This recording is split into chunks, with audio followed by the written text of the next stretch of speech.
If everything works well, the intendment of that judgment is that it will strengthen local governance. It would build the capacity of those who hold the reins of power in the subnational to be able to deliver for their own people.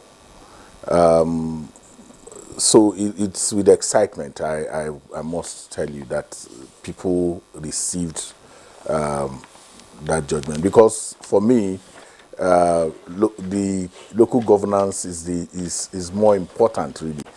If we have our local governments working for the generality of the people, doing the things that they should do, indeed some of the restiveness that we have will be minimized. So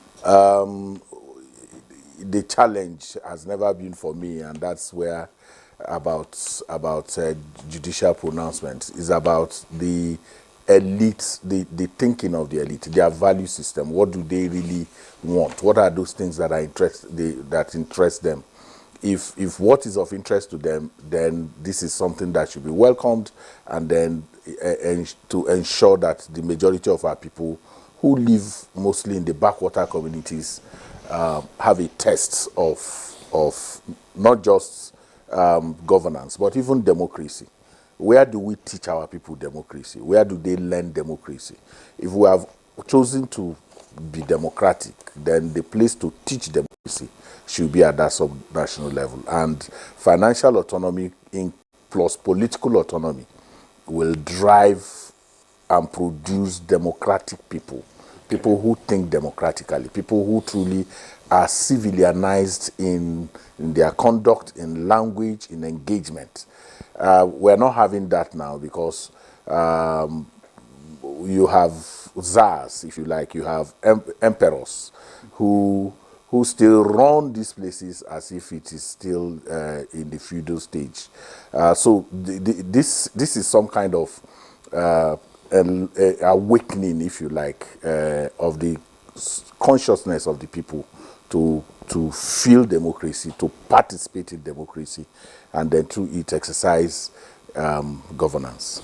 When you say that your fear is with the elitists, that whatever they comprehend concerning these Supreme Court judgment will determine how far we go with it, what exactly do you mean by that? You mean that if they do not buy, into the Supreme Court judgment, it will not go, we will not see the effects? It's just like a child. To wean off a child from the mother's breast is perhaps one of the most difficult things that can happen.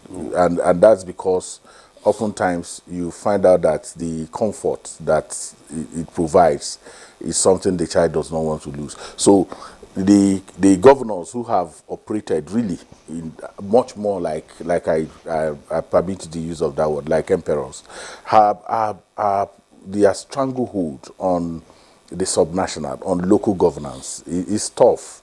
I hear people say, yes, we have financial autonomy as guaranteed by the Supreme Court, but if the governors control, as they currently are doing, control the levers of power and relationship within that structure, then you are not going to really enjoy, because as they say, he who pays the Piper dictates the tune. So what I think is that it should go with political autonomy. Financial autonomy must also go with political autonomy, where we have truly democratically elected local council officials who will owe their allegiance to the people.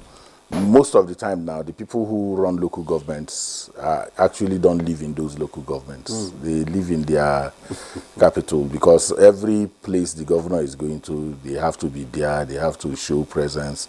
They only visit their local governments. By the time... There are also state governors who don't live in their states. No, they at least, most of the time I know they are abroad, and they are not even staying in Nigeria. I know that, but that's the point that I'm making, is that we have to have people who on ground for their people. Who